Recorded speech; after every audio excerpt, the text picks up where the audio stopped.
ओ देओ महीने पिछों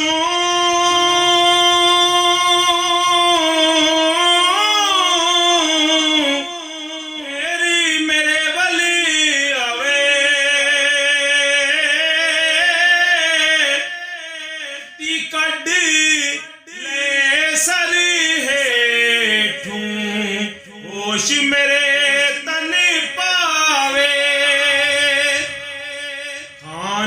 दाने चंग चंगेरे